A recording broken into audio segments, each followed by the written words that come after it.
Bonjour et bienvenue sur Une Voix qui porte. Je suis absolument ravie de te retrouver aujourd'hui ici sur ma chaîne pour te lire un texte que j'ai rédigé et qui s'appelle « Le silence, une porte d'accès ». Quelle est ta capacité à faire silence? Le supportes-tu? Récemment, j'ai séjourné dans un lieu où il fallait faire silence. En tout cas, dans certaines pièces, dans des saunas, dans des hammams. Cela fait partie de ce que je recherchais d'ailleurs, comme beaucoup de gens venus là.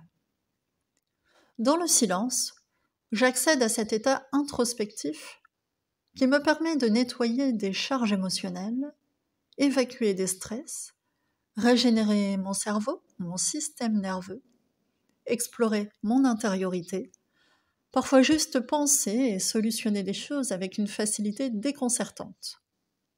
Pour moi, le silence, c'est la fluidité, l'absence d'obstacles externes qui permet de mobiliser des ressources profondes ainsi qu'un merveilleux espace de paix.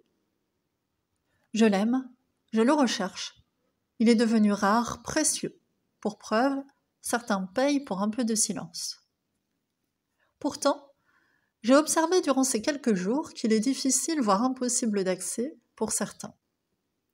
Binômes ne pouvant s'empêcher de parler, malgré les affichages de silence obligatoire. Duo qui continuent à chuchoter malgré les protestations. Envie de leur dire « Je doute que ce que vous avez à vous dire soit si urgent. Ou si c'est le cas, vous sortez et vous revenez après. Ce n'est pas le lieu. » Personnes de tous âges, agitées, remuantes. Ou plutôt remuées par trop d'agitation intérieure. Souvent venues à plusieurs, ne résistant pas à l'envie d'interagir. La présence de l'autre est trop stimulante. Il faut croire qu'il vaut mieux venir seul. Oui, le silence est un vécu solitaire.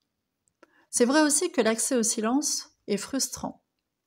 À l'évidence, cela est insupportable pour certains dotés d'une faible tolérance à la frustration.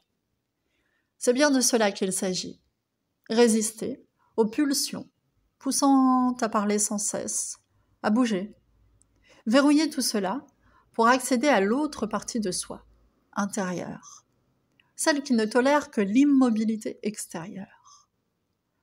L'accès au silence, le goût du silence, dirais-je même, peut-il faire l'objet d'un apprentissage? J'en suis convaincue. Alors, quel gain, quel bénéfice, quelle joie aussi de retrouver cette partie de soi qui ne vit que dans le silence. Prends soin de toi, libère-toi de l'agitation pour goûter aux joies du silence. Rendez-vous sur unevoixquiporte.com pour plus de contenu exclusif. À bientôt.